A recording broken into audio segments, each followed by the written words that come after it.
ہر مرحلے پر مقابلہ ہے. آپ صرف اللہ کا بندہ بننا چاہتے ہیں، 3 مقابلے کرنے پڑیں گے. سب سے پہلے کس سے مقابلہ کرنا ہوگا؟ اپنے نفس سے. وہ جو کل شعر سنایا تھا کہ مسجد تو بنا دی شب بھر میں ایمان کی حرارت والوں نے، من اپنا پرانا پاپی ہے برسوں میں نمازی بن نہ سکا. کوئی شخص رشوت پیش کر رہا ہے، حرام شے ہے، نفس کیا کہتا ہے؟ لے لو. کہتا ہے کہ نہیں؟ اور بڑی پٹیاں پڑھاتا ہے کہ یہ سارا تقویٰ کا حیضہ تمہیں ہو گیا ہے، فلاں حاجی ہے، فلاں وہ ہے، وہ بھی لیتا ہے. اور فلاں ضرورت رکی پڑی ہے، بچے کی فیس نہیں گئی ہے، بیوی کو اتنا عرصہ ہو گیا ساڑی کی فرمائش کرتے ہوئے ساڑی نہیں خریدی گئی ہے. یہ ساری پٹی پڑھائے گا نفس کے نہیں. اب اگر آپ مقابلہ کر سکتے ہیں نفس کا تو بچیں گے، مقابلہ نہیں کر سکتے مار کھا جائیں. یہی ہوگا کہ نہیں؟ اذان کا وقت آ گیا، اذان سن لی آپ نے، لیکن پھر نفس نے کہا ابھی اور سو. آپ نے کروٹ لی اور کپڑا خوب ٹھیک کیا اور غین ہو گئے. اگر آپ اس نفس کے تقاضے کو اس وقت رد کر سکتے، طاقت آپ میں اتنی ہوتی تو آپ کھڑے ہوتے مسجد کی طرف جاتے.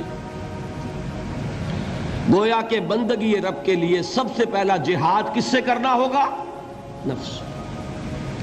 اچھا نفس اکیلا نہیں ہے، اس کے پیچھے ایک بہت بڑا بدماش ہے، وہ شیطان لعین.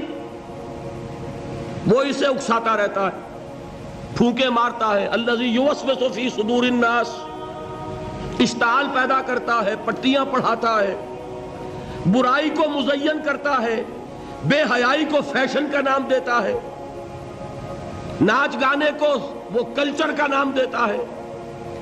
یہ سارا کچھ کر رہا ہے. تو اگر شیطان سے مقابلہ نہیں کر سکیں گے تو اللہ کی بندگی کر سکیں گے؟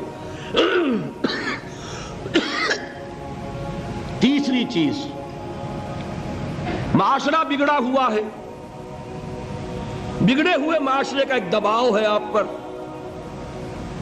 یہ بالکل ایسے جیسے ایک ہجوم ایک طرف جا رہا ہو تو ادھر جانا آسان اور مقابلے میں جانا بہت مشکل، زور لگانا پڑے گا نا. تو معاشرے کا رخ کچھ اور ہے، آپ کا رخ کچھ اور ہے. معاشرہ نہ خدا کو جانے نہ رسول کو جانے. آپ چاہتے ہیں اللہ اور اس کے رسول کے حکم پہ چلنا، کشمکش کرنی پڑے گی کہ نہیں؟ بہت پیارے ہیں وہ مصرے، زمانہ بات و نہ سازت تو با زمانہ ستیز. زمانہ تمہارے ساتھ اگر موافقت نہیں کر رہا، زمانے سے جنگ کرو. اور بے غیرت اور بے حمیت اور بودے اور بزدل اور کچے لوگوں کا اصول کیا ہے؟ زمانہ بات و نہ سازت تو با زمانہ بساز.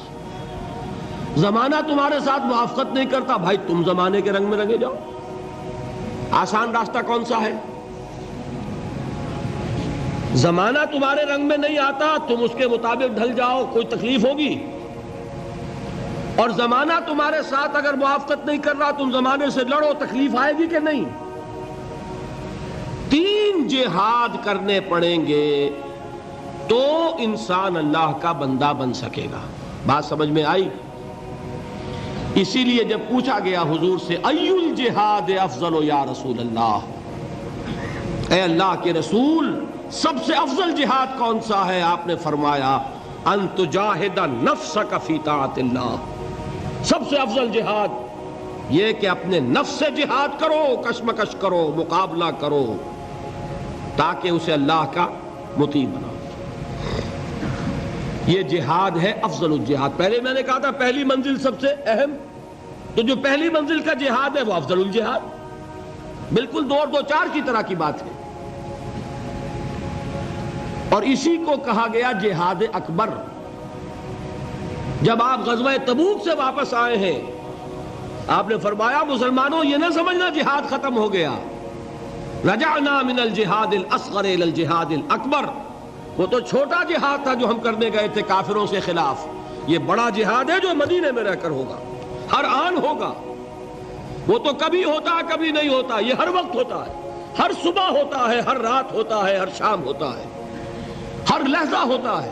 ہر وقت کشمکش ہے خیر و شر کی، حلال اور حرام کی، صحیح اور غلط کی، زمانے کی روش اور دین کا تقاضا ٹکرا رہے ہیں۔